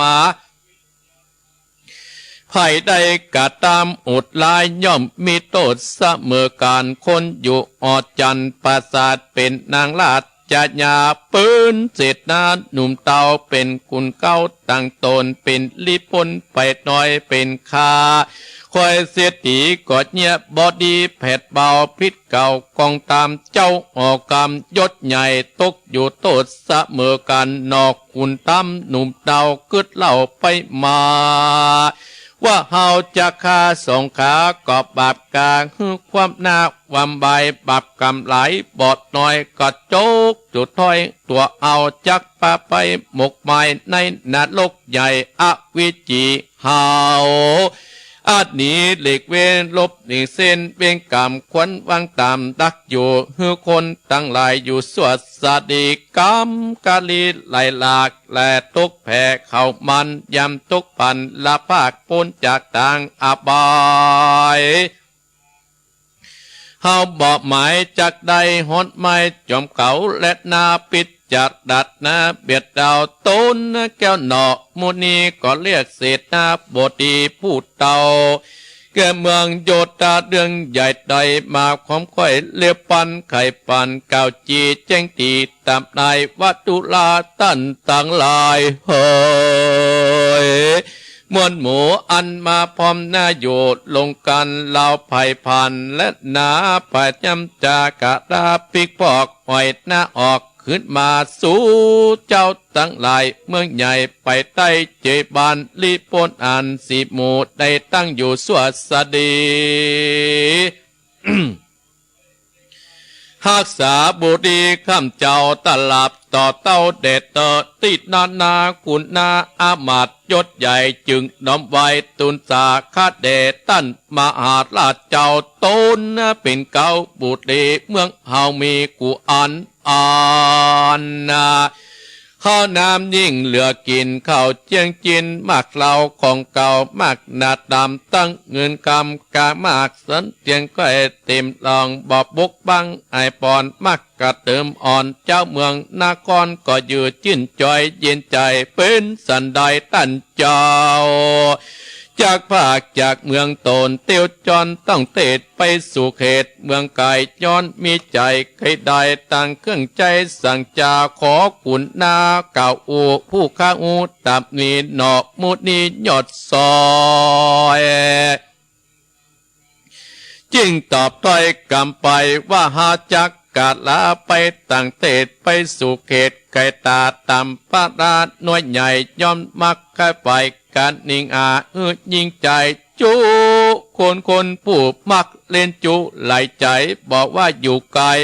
และหรือไก่จะนำไปออมการข่าวมันนั้นเล่าได้อยู่เฝ้าเอ็นการยังออจันปราสาทเต่าหงราชลงรู้ปวงจุอันแต่งปันไม้เขาตั้งหลายอยู่เฝ้าตลับต่อเต่าเวทีเอ็ดว่าเจ้าบุรีมวลหมู่บอกว่าอยู่แดนใดกันตะวันใต้ตกคำลาลงละป่าไอตาถึงดึกมากะกอยย่อมรับละม้อยจุคนหากมีจนหยับจะย่อมเตียวตั้งพาไปมากันคนตันอามักจุบ่อ่อนหูรับนอนเตียวดึกอ่อนจอนนะรอบเตียวสอดไปหาการควรเขานั้นเล่าอยู่เฝ้าออกวางตามอันน้อยใหญ่อิดเขาบ่อไฟตั้งนอนโจรเตียวจอนมาหลอดได้สอดตาหันย่อมปากันเล่นเอาไปสู่เต้าแดนไก่และนาคุณทหารผู้ใหญ่ตั้งหลาย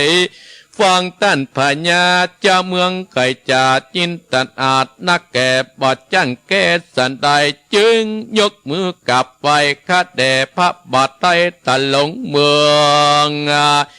กันว่าพระบุญเรืองยศเยาวกันปัดดาวปัดดาเอวกะลาต้องเตดไปสู่เขตเมืองไก่ตามเวียงใจใหญ่หน่อยใจไฟห้อยกัดดิ่งหมายจักเอายิงใจจูผู้มักเล่นจูไหลใจจากเมืองไก่ตังห้องมาต้อนตองเมืองลาวข่าวมวลหมู่มาเฝ้าอยู่เอ็นการเจ้าอจันยศใหญ่จุงปาไปตามใจคัดนิ่งหมายผู้คาดตั้งไหลตัวนาจากอยู่หล่อตาถึงตั้นมหาราชเจ้าปิกเฝ้าเตาเกินหลังและนาตะโตบาลังตัดนั้นไปบอดจาต้นเจ้าป่าผู้บานคือเจ้าสุพมโมคะ กูมันหนุ่มดาวเรียกเสียวเจ้าสะอายสี่คนใหม่เบียดเดาปืนลูกขุนใหญ่ตั้งตาคนหนึ่งจบศิลปะอาจองค์อ่านจังแต่งปราสาทออจันเลี้ยววันปันนั่นแล้วสร้างเงินใหญ่ต้อยตั้นใจตัดดันใจมีแรงใหญ่เลือดไหลเต้าจังใจไหลลาก10ตัวอากเป็นตาคนหนึ่งนา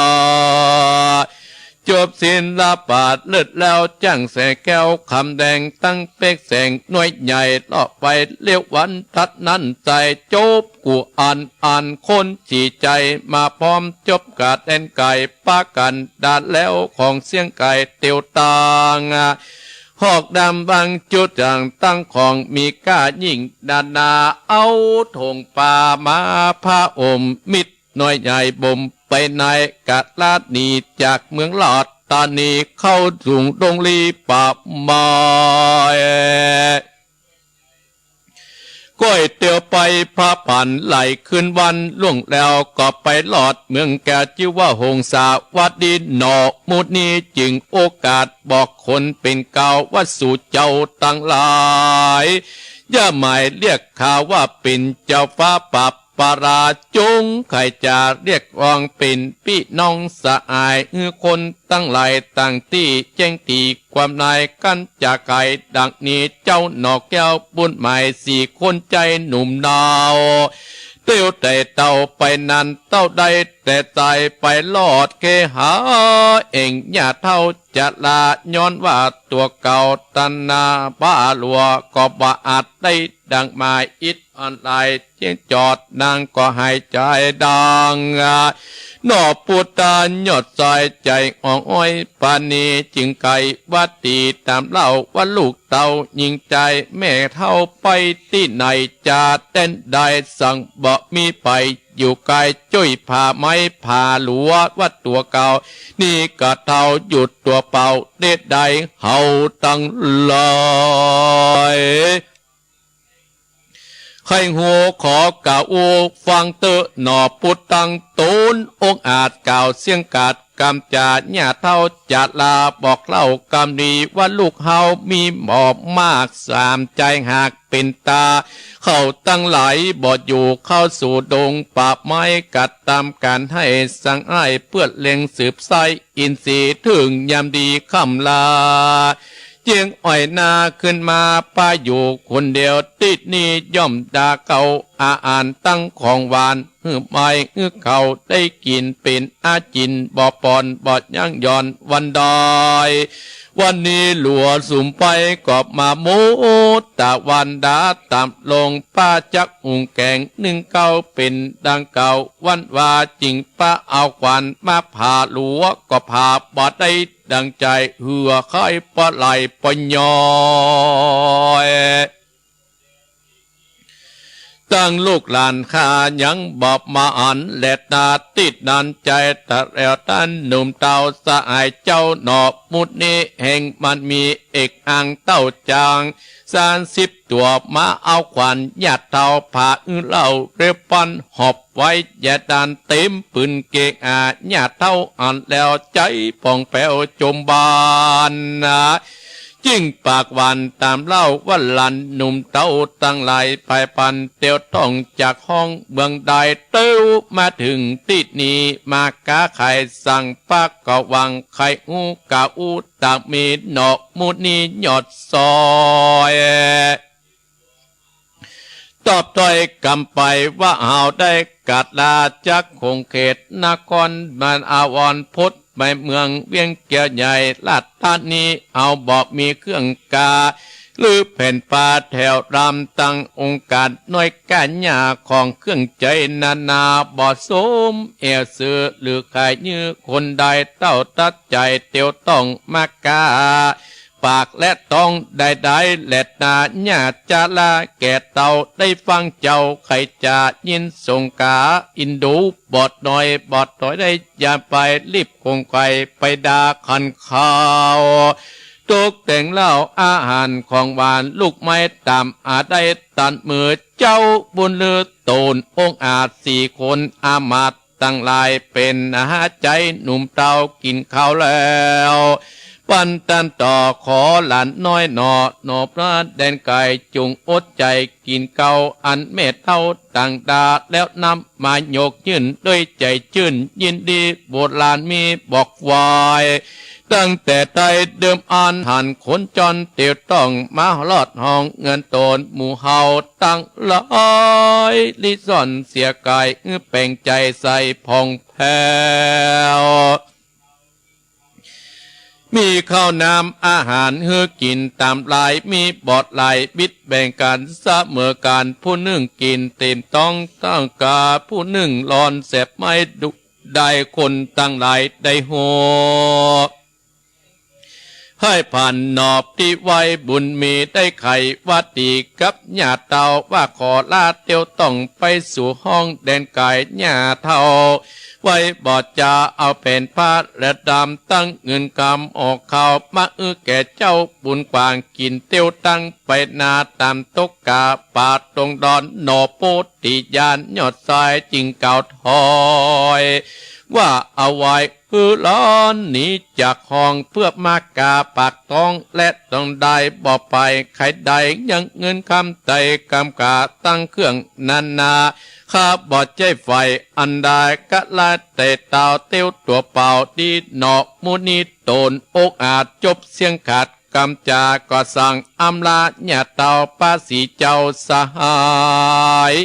เตือไผ่บอดจะเอาต่างหน้าเป็นไปก็มีหันเล็ดนาก้อนว่าสหายกันละออกจากเกกอาญาเท่าก็ไปเล่าเกินในจะเมืองไอตรวจนาเล่ากันถึงงูเต้าบุญจูมาตุราชนครอามาตเศษนาตั้งปัจจาไปใต้สุขสบายตั้งเมืองสำลันคำเจ้าก็มีจุประการหาคนพันบอดใดก็บ่มีคนอยากลอยเป็นสันใดนี่เล่าห้าหนุ่มเต้าใจนามรักสัตนางามองค์อาจจากห้องลาดมาตุละนครเตียวจรตั้งหอมากาปากกาตองโดยการเขาตั้งอยู่บ้านเป็นคนขี่การเอวยานเสียได้เตียวสอดย้ำนัดเงินเอากันคนไกวผาดลวดเดือดลายจักหาใจกันอยากทุกลำบากอันนาตาเอาของนานามายืนหือเขาพอยืดได้เมื่อใหม่รับไว้มักอยากได้อันใดตั้งเลี้ยวไว้ละปากออกจากเกหาญาติเท่าลืมเล่าไหลประกันกอบบิงอันแหลดนานิติตังกอบบังคมสมเลสเดชเอาละสถาญาติโยม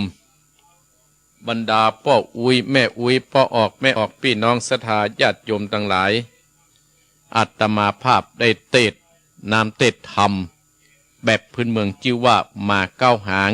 เจ้าสุภมมกขะนางไข่ฟ้าผูกต้น15จบลงแล้วสถาญาติโยมพอเวลาก็เหลือแห่มประมาณ20 กว่านาทีสถาญาติโยม20 กว่านาทีนี้อาตมาภาพก็จะได้เปิดสายให้สถาญาติโยมประเดี๋ยวนี้ยังมาเปิดเตื้ออนุโมทนากับสถาญาติโยมที่มาดูทางเพชรแม่เดือนเพ็ญทิมบางเนออนุโมทนาสาธุโยมแม่นุรักษ์พิทองจากัมาโยมแจมจันทร์สีล้อมสิทธยาให้หายแล้วเนาะอนุโมทนาโยมแม่สวนพิษโยมแม่สวนพิษโยมจันทาโยมสุกัญญาแก้วสุยะโยมอนุโมทนาเนอโยมอัมพรปัญญาน้อยโยมสมจีใจบุญโยมป้าติ่มเสนเปงตุ้งปีแม่เอ้ยสุติวงศ์ดอยสะเก็ดสันสายอนุโมทนาสาธุเนอที่เข้ามาพอเนาะที่ยังบ่ลืมกันเนอแม่เอ้ยเนาะศรัทธาญาติโยมตั้นเจ้าภาพที่อาตมาภาพได้อู้มาแต่เจ้าแล้วทำนี้ได้มาถึงที่ได้มาถึงที่เจ้าสุภมมกขะนั้นได้มาเป็นพญาเจ้าเมืองมาตุระนครตั้นทั้งหลายเจ้าชายสุภมมกขะนั้นได้มาเป็นเจ้าเมืองมาตุระนครเรียบร้อยเพราะว่าเจ้าเมืองนั้นตายไปอีพ่ออีแม่บรรดาศรัทธาญาติโยมหลังจากนั้นได้ขึ้นมาเป็นเจ้าพญาเจ้าเมืองแล้ว เจ้าสุพรมนั้น นั่นก็ได้สั่งสอนคือกับคนตั้งหลายคือกับคนตั้งหลายว่าเฮาหมู่เฮาตั้นตั้งหลายอยู่ในเมืองที่สมบูรณ์แล้วนะก็คือเฮานั่นน่ะคือเฮานั่นจะปฏิวัติคือตั้นตั้งหลายแต่ก่อนตั้นตั้งหลายนั้นบ่ได้อยู่ในศีลกินในธรรมบ่ได้ฮื้อตานบ่ได้ภาวนาปานนี้เฮาได้เป็นพญาเจ้าเมืองละฮาเจิ้นหมู่ตั้นตั้งหลายเน่ยฮื้อมันกินมันตานฮื้อมันสร้างบุญสร้างกุศลกับเนื้อกันตัวคือบุญกุศลนั่นน่ะตกน้ำบ่ไหลตกไฟบ่ไหม้สอนหมู่ตั้นตั้งหลายที่อยู่ในเมืองมาตุระนครท่านตั้นทั้งหลายสอนหมู่นั้นเขาจนหมู่เขาทั้งหลายนั้นมีตานมีศีลมีภาวนาทำให้เมืองมาตุระนครน่ะสมบูรณ์ไปด้วยผู้คนทั้งหลายตั้งหลายจากตะก่อนนั้นบ่ค่อยมีไผมาเอี่ยวบ่ค่อยมีปอกกาแม่กามาเพราะว่าเจ้าเมืองตรงก่อนนั้นบ่ได้ปฏิบัติแบบนี้ตั้งหลายโอ้ตั้งแต่เจ้าชายสุพรมโมคคกุมารนี่กับมเหสีเปิ้นได้มาปกครองบ้านปกครองเมืองได้เป็นมเหสีได้เป็นเจ้าฟ้ามหากษัตริย์นั้นทำให้เมืองมัตุระนครนั้นปิ้นจรินมีคนมากล้ามาขายไผ่เขากล้าอย่างไผ่เขาขายอย่างบ้านเมืองก็มีชนผู้หลายท่านทั้งหลายดักหัวเย็นใจฝนก็ตกจอบตามฤดูกาลแน่ตูนบุญมาแล้วหรอสถาญาติโยมเนาะโอ้อยู่ด้วยกันมาเมินมานานหลายปีหลายเดือนตั้งหลายอยู่มาวันหนึ่งนี่นะหมู่เมียของเจ้าสุพรมโมคคนั้น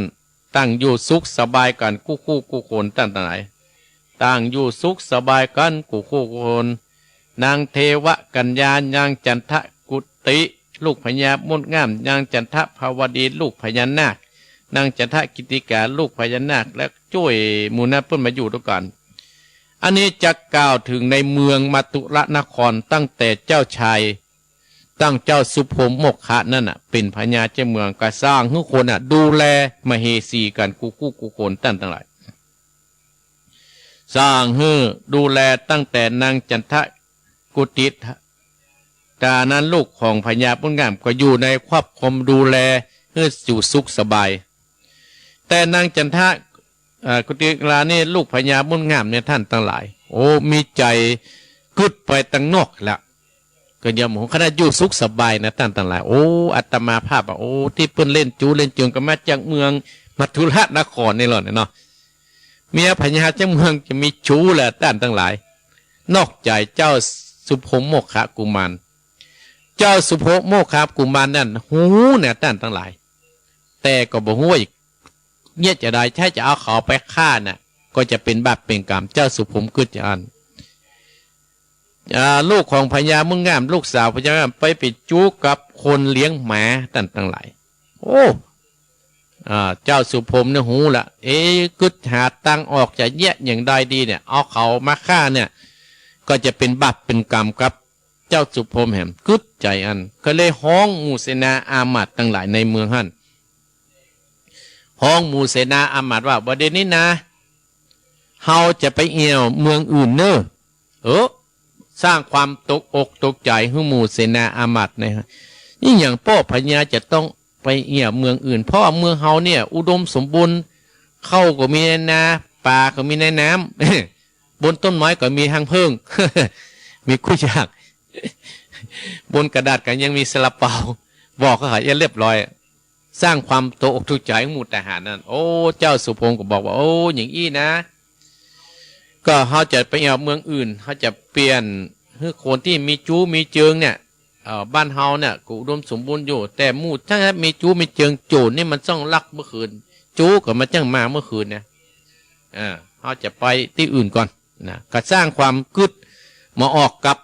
หมู่ทหารมันเป็นไอ้เรื่องไอ้อย่างก็กึศออกด้านต่างหลายเจ้าสุพรมก็เลยบอกให้ทหารเอกทั้งหลายก็เฮารับอาสาดูแลบ้านเมืองก็ตกลงกันเจ้าสุพรมก็เลยเรียก4 เซลมาซึ่งเป็น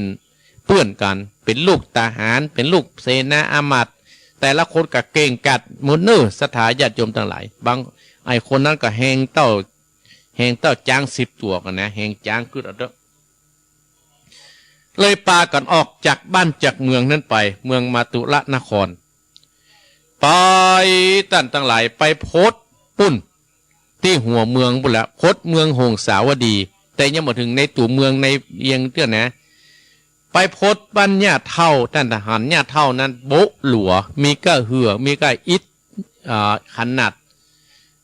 หายใจดังบดังนี่เจ้าสุพมโมคะ ก็เลยเกิดอินดูคนเท่าตั้นตั้งหลายให้กึดถึงแม่เพื่อนแล้วนะกันเนาะเกิดอินดูเข้าตั้นตั้งหลายก็ได้เข้าไปถามหัวถามหางถามต้นถามโจรโจรญาเท่านะบอกโอ้ลูกข้าก็มีประเด็นนี้นะลูกข้าเนี่ยเป็นพ่อใจหมดปุ่นไปเซาะไปปลูกให้ทำสวนอยู่ปุ่นข้ามมาก็จะปิกบ้านนะกะข้าก็ต้องมีหน้าที่เนี่ยกินหุงข้าวอาหารหื้อแล้วกะเจ้าสุพมก็เลยใจเซลสหายนะโบหลวดแตนแล้วก็หอบหลวงเอาไว้ปึงกำลังโอ้สร้างความดีอกดีใจให้กับญาติเท่าดีอกดีใจกระตุกแดงคันอาหารการกินที่หาได้ฮื้อกับ4สหายนั่นกินกับท่านเจ้าสุพมกินตั้นอะไรญาติเท่าก็ถามว่าโอ้ตั้นมาเนี่ยมาเพื่อหวังอันยังเป็นพวกกากับกำหันมีครอบครัวโอ้เจ้าสุพมก็บอกตั้งแต่ต้นจนจบว่าโอ้ทำมาบ่ได้มาพอบ้านพอเมืองเปิ้นนี่ไงกินข้าวเรียบร้อยแล้วตั้นหลายญาติเท่าก็เอาเงินพร้อมของต่างๆนานาให้กับเจ้าสุพมก็บ่ฮับมอบคืนให้กับญาติเท่า19,000หลัง4เซลพร้อมกับเจ้าสุพมเป็น5ก็ป้ากันเดินต่างไปถึงที่ศาลาในเมืองหงสาวดีท่านทั้งหลายเจ้าสุพมก็เลยบอกว่าหมู่เฮาท่านทั้งหลายจะไปว่าข้าเนี่ยเป็นลูกเป็นเจ้าฟ้ามหากษัตริย์เนี่ยมือไผ่ได้หูนะมือไผ่ได้หูนะมือเปิ้นหูว่าเขาเป็นเจ้าฟ้าเฮาคือว่าเป็นเซลกันอีเนอตกลงกับเรียบร้อยท่านทั้งหลายเตียวไปเตียวมาไปต่างๆนานาในเมืองหงสาวดีหันอีพ่ออีแม่บรรดาพ่ออุ้ยแม่อุ้ยต่างหลายก็ได้ยินเปิ้นได้จากกับว่าพุ่นนะมีเมืองหนึ่งนะเมืองมาตุรานครเจ้าเมืองเปิ้นเป็นคนศีลคนธรรมนะคนเปิ้นกาเปิ้นขายคนเปิ้นมันมีความทุกข์กันมีเป็นอยู่สุขสบายเมืองมาตุรานครฟังเปิ้นเล่ากันต่างหลายเจ้าสุพมโมกขะกับ4เสี่ยวนั่นเตียวไปเตียวมาได้ยินเปิ้นเล่าได้ได้จากกันแต่ก็หมู่4-5 คนก็ปรึกษากันทำเรื่องนี้ตั้งหลายเจ้ามา9 หางผูกท่วน15เจ้าสุพมโมกขะนางไข่ฟ้าจบตัดที่นี่อีพ่ออีแม่อาตมาภาพประสามารถที่จะเล่าให้ศรัทธาต่อไปผูกท่วน16ขพวกเนอติดหน้าปีใหม่ศรัทธาญาติโยมปีใหม่เหมาะจบอาตมาภาพอนุโมทนาต้านเจ้าภาพแห่งครั้งหนึ่งก็คือนางบุญเดือนจันวงศ์ซึ่งเป็นเจ้าภาพทำบุญกันเต้นในวันนี้ทำบุญคล้ายมันเกิดตรงกับวันที่26 ธันวาคมนี้เนอะก็ให้บุญกรรมบุญจูและแม่เพนขาวเตี้ยและนางเด็กชัยกวินตานไปให้กับพ่อน้อยปันแม่งเงินจินาอิตานไปให้ป้อนสอนชัยกวินและก็แม่โบเดวงเติงเนอเจ้าภาพที่เจ้าภาพกันเทศในนี้บ้านเหล่ายาวใต้เอาละสตาญาติโยมวันนี้วันที่26นับจากวันนี้ก็ไปถึงวันที่31ก็ค้างกันประมาณ4 วันสตาญาติโยมเนาะประมาณ4 วันถึง5 วันก็จะเสี่ยงปีละสตาญาติโยมอาตมาภาพก็ขออนุโมทนากับศรัทธาท่านผู้ฟังทั้งหลายเนอะที่เปิดเครื่องวิทยุรับฟังก็ดีที่จังมาเอี่ยวหาอาตมาภาพก็ดีที่อาตมาภาพไปตามการทำงานก็ดีที่นิมนต์อาตมาภาพก็ดีที่มากินมาทานกับอาตมาภาพมีการมีงานก็ดีก็ขอเป็นบุญเป็นกุศลที่ท่านทำ1 ปีปีพศ2564นี่ก็ขอให้เป็นบุญเป็นกุศลกำจุอุดหนุนยังศรัทธาญาติโยมเฮาทุกท่านผู้ฟังทุกคนที่ฟังอาตมาภาพเนาะก็ให้เป็นบุญเป็นกุศลของขัดแคล้วปลอดภัยหมดทุกข์หมดโศกกันเนอะหมดโรคหมดภัยกันเนอะมีกินมีใจตลอดคือสถานนั้นอายุ100 เศร้ากันคู่คนที่ฟังอาตมาภาพกันคู่คนเนาะ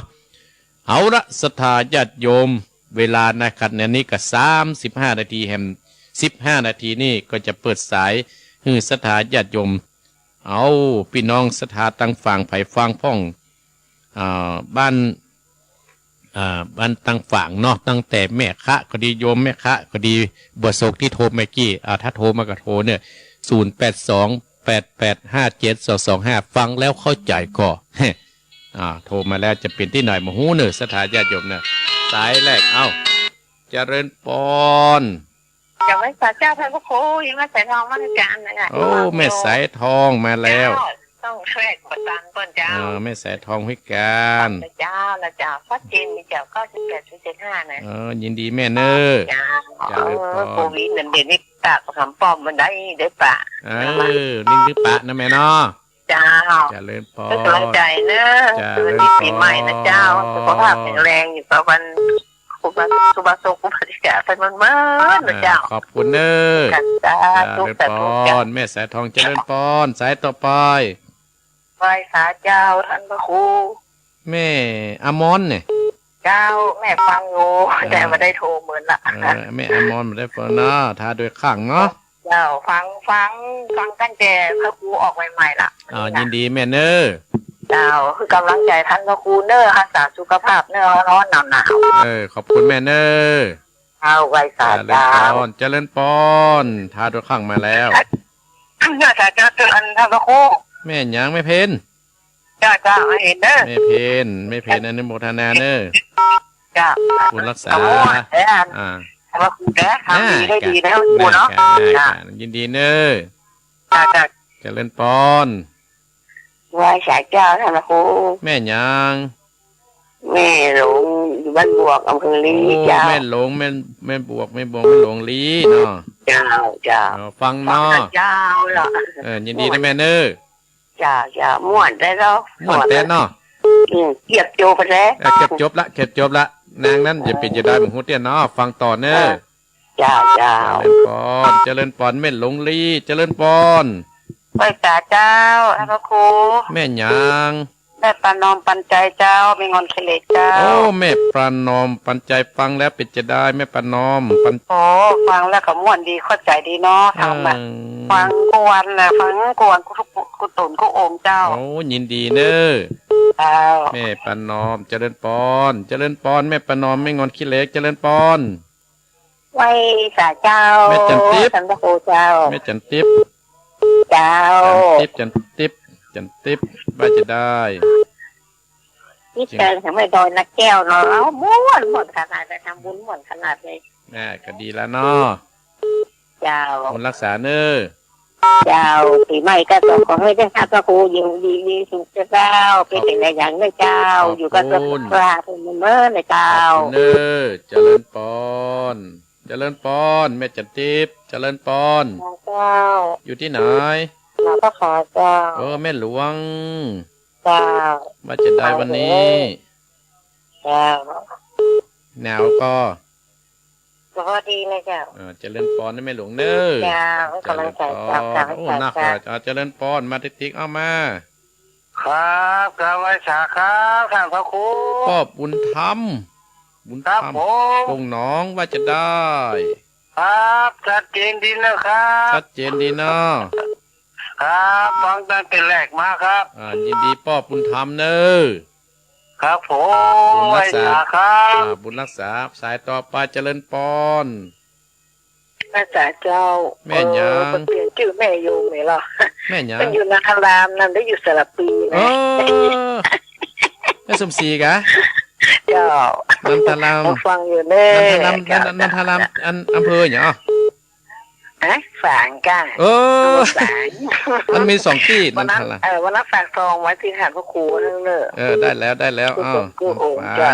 ฝางเนอะโอ้นันทรามไม่สมศรีนันทรามอายุวันโนสุขังวรังแม่เนอะรักษาแม่สมศรีนันทรามฝางเจริญปอนสายต่อไปไปสาท่านพระครูอันนี้ก็มาแล้วบุญตานแฮน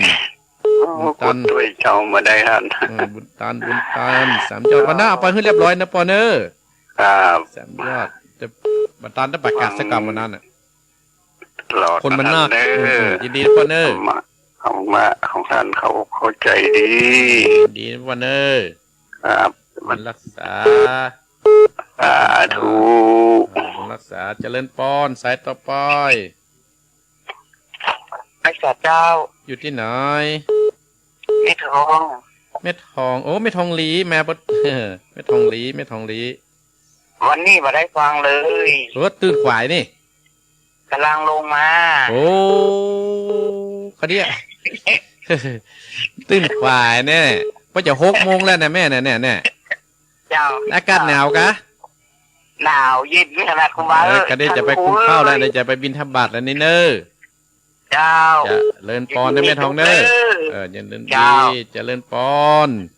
จะเลินปอนสายต่อไป พระสาเจ้าท่านพระครูเจ้า แม่หยา ตั้งตรงหนองหัวเป้านะเจ้า แม่นิดแม่นิดปุ่งหนองว่าจะได้ เจ้า แม่ ฟั นิ ง ด อยู่เนอะ ฟังอยู่นอรักษาสุขภาพนะแม่นิดเนอ จะติดเจ้า อย่าเลินปอนนะแม่ ท่าน เน พระ อ ครูของพระดูแลสุขภาพด้วยนะเจ้า ขอบ มัน คุ หนาว ณ นะ ขอบคุณเนอ เจ้า เจริญปอนแม่นิดเจริญปอนโอ้มาติกเจริญปอน พอชิดเด้อ ปอชิดมาแล้วหางดงปอชิดหางด ฟั ง งเด้อฟังอยู่ ดีเนอ ครับผม เจริญปอนปอชิดหางดงเจริญปอน เจ้าไว้จ้าเจ้าพระครู อันนี้แม่อย่าฮะ แม่จันฟ้องนะ แม่จันฟองปัง รับปังวันนี้ปีใหม่นี่ ขอบคุณนะแม่จันฟองเนอได้ยินก็เสียงแบบปะขันเมือนแล้วเนาะ เจ้า ยินดีเนอแม่จันฟองเนอมาได้บอกเบอร์แล้วนะครับจับเลยเปิดเนาะแม่เนอเจริญพรนะแม่อย่างนี้แล้วนะ เจ้าเจ้า เจริญพรสูง เจ้าไว้จ้าเจ้าพระครู ขาย แม่จันฟ้องแม่จัน เอาใหม่นี่มันศูนย์เนี่ยเอาใหม่เนอะเจริญพร เอาไปสาครับท่าน ท่านอยู่ที่ไหนโยม อ๋ออยู่ป้ออยู่บ้านห้วยปิงอำเภอทุ่งหัวจ้างจังหวัดลำพูนด้วยครับผ โอ้ ม ห้วยปิงที่ตะกี้นะแม่กันนะปอเนาะ ครับผมฟังมันทำตั้งแต่ช่วงแรกแหละครับ พ่อฟังแล้วเป็นจะได้ฟังรู้เรื่องก็ โอ้เรื่องดีแล้วก็ม่วนตัวเองแล้วก็อันนี้เป็นนานมาก่อนละ ได้กับฟังติดแง่มกันเนอะว่าอันเนี่ยลูกพญามึงแง่มจะเป็นจะได้นะครับ หัวจ้างเนาะ ครับ บุญรักษานะ ผมก็ ว่ามา ฟังเนี่ย ว่าจะได้ก็ ฟังทำนี่ผมกับฟังเป็นกำลังใจของผมด้วยท่านเป็นที่ศรัทธาอันนี้อย่างกับตาครับศรัทธาแล้วก็ผมก็จะได้มีกำลังใจของ ยินดีเนอะ ครับพระคุณครับ เจริญปอนต้งหัวจ้างเจริญปอนห้วยปิง ไว้จ้าเจ้าท่าน แม่ยาง อันนี้แม่สายโดยเท่านะเจ้า แม่หยังก็ แม่สายดอยเต่าเจ้า โอ้แม่ใส่ด้วยเต่าพุ่น เจ้า ด้วยเต่าบ้านอย่างไรแม่ด้วยเต่าเนี่ย บ้านแปลงสองบ้านหนีน้ำท่วมเจ้า แปลงสองโอ้ได้แต่ม่วนเนาะแปลงสองนะปุ้นเนาะ ม่วนก็ท่าน ม่วนกะจะปุ้นอาตมาก็ได้ไปเมืองแล้วนะ เนาะท่านเนาะใส่ดักขนาดเนาะ แม่สายโทรมากับม่วนแล้วกันถ้าใครได้ยินสายใต้นักในกายได้มีกำลังใจนักหน่อย โทรมาก่อนบางครั้งกับบอกค่อยติดอะเพราะว่าสายเข้านัก จวนขาโทรจวนขาฟังนะแม่เนอะแม่สายเนอะ เจ้าฟังอยู่นะเจ้าท่านชัดเจนดีเจ้า เจริญปอนพี่น้องโดยต่อเจริญปอนแม่สายโดยต่อแปลงสองเจริญปอน เจ้าสาธุเจ้า ท่านที่ไหน แม่น้อม แม่น้อมไง เจ้า แม่น้อมลีเนาะ กระจางกะ ตาจาง ตาจางเวียงหนังทอง ลืมกันแล้วแต่ มันลืมมันกัดตะมากไล่ชื่อพร้อมกันนะนั่งพอเนี่ยยินดีนะแม่น้อมเนอะ เจ้าฟังถึงวัน ตึ้มได้บอกเบอร์เลยขอโทรไปแล้วอ้าวยินดีนะแม่เนอะ เจ้า เจริญปอนเจริญปอนอะไร นมัสการครับ ท่านอยู่ที่ไหนบัวโศก อยู่แม่ค้านะครับ แม่ค้า อิน กะ โซเลยจ้ะครับ แม่ค้าว่าอะไรแม่ค้าไว้พี่น้องบัวโศกแม่ค้าว่าอย่างใด ครับ ฟังแล้วเป็นจะได้ฟังแล้วก็รู้สึกว่าดีครับ เคยฟังบ่อยเหมือนกันนะเรื่องนี้เนาะครับเรื่องนั้นก็แห่งนั้นนะครับฟังติดตามเนื้อติดแนมกับเนื้อแม่คะฝางเนาะอายุมโนสุขังพลังเนื้อเจริญปอนโยมแม่คะฝางเจริญปอนพระเจ้าท่านพระครูอยู่ที่ไหนไม่เหลวกันเนี่ยแม่ขันแก้วแม่แจมเจ้าโอ้แม่ขันแก้วมาแล้วแม่ขันแก้วมาแล้วแม่แจมแม่ฟังพอดีแม่ตื่นขึ้นมาจับเลยถ้าอาจารย์เปิดเพลงพอดีแม่ฟังตะกี้ช่วงตะกี้ไม่โทรบัตรอ๋อได้ฟังน้ำม่วนเนี่ยเนาะสบายอกสบายใจนะแม่เนาะพี่เจอจะฟังชัดเจนดีนะลูกเด้อยินดีนะแม่ขันแก้วเนอะเจ้าบุญรักษาเนอะเจ้าว่าแต่เจ้าละสถานญาติโยมเนาะเวลาก็จะหมดละอาตมาภาพก็จะได้นำรายการนี้ลาจากสถานญาติโยมเสียก่อนเนาะติดหน้าวันอังคารก็แม่มกำเนอะติดหน้ามาเจ้าสถานญาติโยมส่วนวันอังคารนี่ก็เวลา4 โมงเนาะก็คงจะเป็นพอสิ้นปีแล้วเพื่อจะเปลี่ยนพังให้เหมาะสถานญาติโยมนะขอบคุณสถานญาติโยมที่โทรเข้ามาเนอะมีแม่ใส่ทองห้วยการแม่อมรทาโดยข้างแม่เพนตาจางแม่หลงแม่หลงนี่ก็ตังลีปนาแม่ประนอมแม่งอนขี้เล็กแม่จันติบเจียงใหม่แม่หลวงใส่ปนน้องผ้าขาวพ่อบุญธรรมปงหนองแม่สมศรีนันตลามฝางพ่อบุญตาล3 ยอดแม่ทองลีแม่นิดปงหนองพ่อชิดทางโดงแม่จันฟองลำปางและห้วยปิงตำบลต้วงอำเภอต้วงหางจ้างแม่สายโดยเต่าแปลง2โอ้แม่สายเนอจวนขาโทมาเนอแม่สายเนอแม่สายโดยเต่าฟังที่ฮอดนะแม่น้อมตาจางแม่น้อมแต่แม่คะฝางเนอแล้วก็แม่ขันแก้วแม่แจ่มสายสุดท้ายเนาะสถานญาติโยมอนุโมทนากับสถานญาติโยมท่านผู้ฟังทุกขั้นทุกคนเนอะวันนี้เวลาก็จะ6 โมงและสถานญาติโยมอาตมาภาพก็เชิญพี่น้องสถานญาติโยมตั้งอกตั้งใจฮับปอนนะครับท่านเจ้าภาพก็ขอบคุณท่านเจ้าภาพก็มีนางบุญเดือนจันวงศ์ทำบุญวันเกิดในวันนี้เนอะตานประฮือกับเตบุตรเตวดาแม่เพนขาวเตี้ยอุทิศบุญกุศลให้กับป้อนน้อยปันแม่เงินจีนอีนายอเนกชัยกวินตานประฮือกับพ่อสนชัยชัยกวินบ้านตาจางและแม่บัวเรววงเติงเนอบ้านเหล่ายาวใต้เป็นเจ้าภาพกันเทศในวันนี้ขออนุโมทนากับบุญกุศลบุญกำจูอุนุนละติดหน้าปะกันใหม่เนื้อศรัทธาญาติโยมเนาะตั้งอกตั้งใจฮับปอนจากอาตมาภาพณบัดนี้เนื้อศรัทธาญาติโยมเน้อใจยะสิทธิทานังดาพังสุติปะขยังสุขังปนันโนจะโพคังวุติจยะสวาสตะวันจังจะชีวสิทธิภวันโตเตสปิติโยวัสันตุสัพพะโรโคนัสสันตุมาเตมตรายโยสุขีติขายุโกภวะอภิวาทนาสีริสะนิจังตราปจายโนโอจตารโตธรรมาวัฏันติอายุวันโนสุขา